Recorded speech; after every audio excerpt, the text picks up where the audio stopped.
അസ്സലാമു അലൈക്കും വറഹ്മത്തുള്ളാഹി വബറകാതുഹു. കേരളത്തിൽ ഇന്നലെ പുതിയ ഒരു സർക്കാർ ഉണ്ടായി. മുഖ്യമന്ത്രിയുടെ സത്യപ്രതിജ്ഞയെല്ലാം കഴിഞ്ഞു.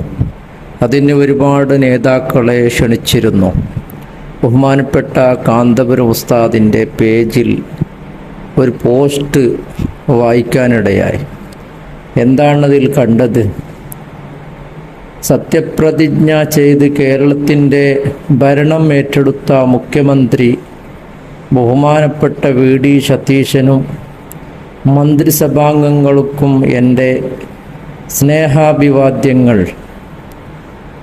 ജനഹിതത്തിനനുസരിച്ച് ക്ഷേമവും സുതാര്യവുമായ ഭരണം കാഴ്ചവെക്കാനും എല്ലാ മേഖലയിലുമുള്ള കേരളത്തിൻ്റെ യശസ്സും സൽപ്പേരും നിലനിർത്താനും കൂടുതൽ മെച്ചപ്പെടുത്താനും പുതിയ സർക്കാരിന് സാധിക്കട്ടെ എന്ന് ആശംസിക്കുന്നു.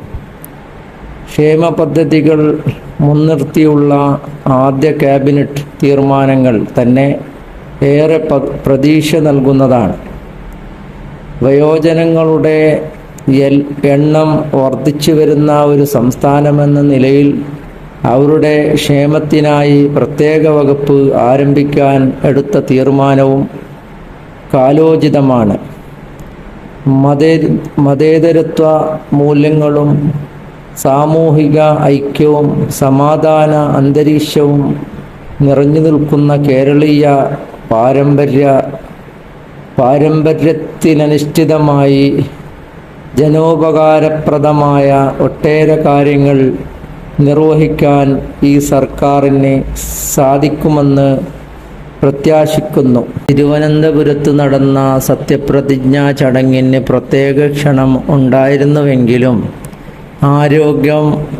ആരോഗ്യ കാരണങ്ങളാൽ മർക്കസ് വൈസ് പ്രസിഡന്റ് സയ്യിദ് മുഹമ്മദ് തുറാബ് തങ്ങളുടെ നേതൃത്വത്തിലുള്ള സംഘത്തെ മർക്കസ് സുന്നി പ്രാസ്ഥാനിക പ്രതിനിധിയായി അയക്കുകയാണുണ്ടായത്. മുഴുവൻ മന്ത്രിമാർക്കും എൻ്റെ ആശംസയും സ്നേഹവും.